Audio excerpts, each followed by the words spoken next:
Hello and welcome to Efficient Strategy Gaming. Today I'd like to show you guys how to scale your light tank divisions into the late game. So this is a follow-up video to a video that I just made on why I only use light tanks.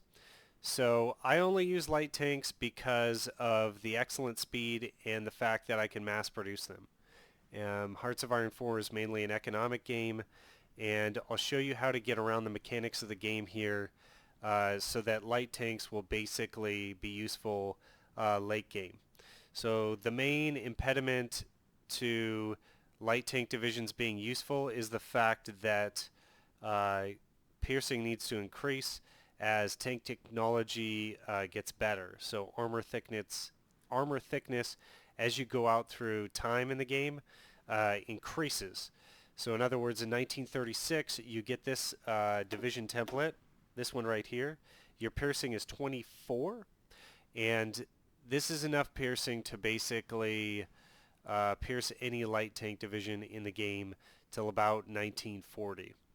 In 1939, some of the majors can get medium tanks, but you need to be able to acquire the technology to make medium tanks, and then you need to mass produce them and put them into medium tank divisions.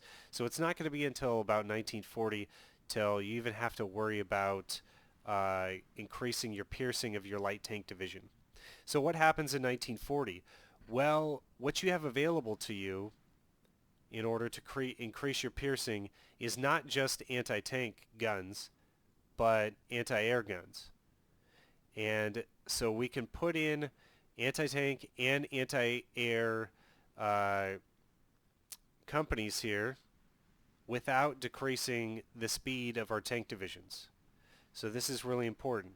So if it's 1940, I'm going to go into an Operation Barbarossa situation, and I'm worried about the Russians, throwing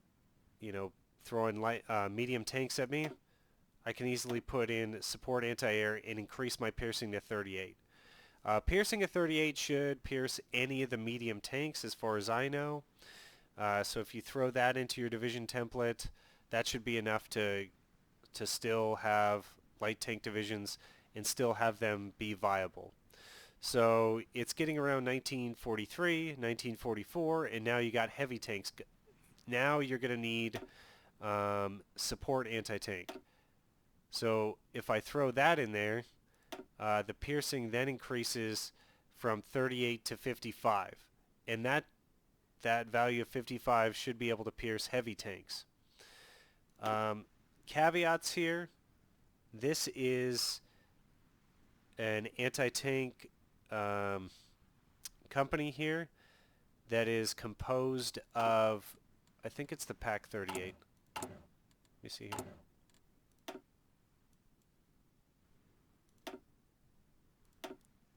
The Pack 36, which looks like this, piercing of 75.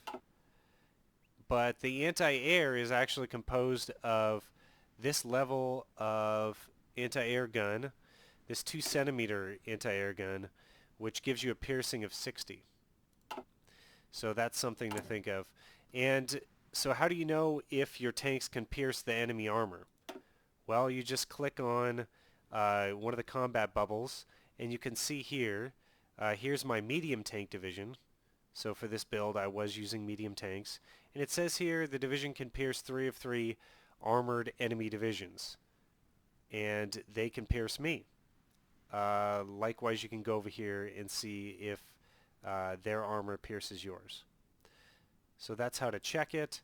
And as you can see, my infantry divisions can actually pierce the enemy armor, and we've got medium tank divisions that we're going up against. So what does that look like? What does the division template look like to pierce the medium tanks? Well, it's this one right near here with the piercing of 52. So in this build, I was doing more of like a mechanized Germany and more of a historical build, and the piercing of 52, I wanted to make sure that I got up to like a high number just to make sure I could pierce anything on the battlefield. So that's pretty much how it's done. Start off with filtering the support anti-air, and then put in the support anti-tank, and you should be able to pierce anything, and you should be able to go till 1945, still have light tanks, and yes, they will be able to pierce you, but you will be able to outproduce them. Tank per tank, if I can pierce their tank and destroy one of their tanks, and they can destroy one of my tanks, I mean, look at the production cost difference here. If I can get to it. Here we go. Production cost difference between a Panzer III and a Panzer II is 3 production cost. And look at the resource difference. If you want to go Tigers, 27. And then my production cost is 9. So that's basically how you can create an economic victory. Just stick with light tanks throughout the game. Alright guys, well I hope you enjoyed this video. If you do, please like and subscribe, and I'll see you on the next one.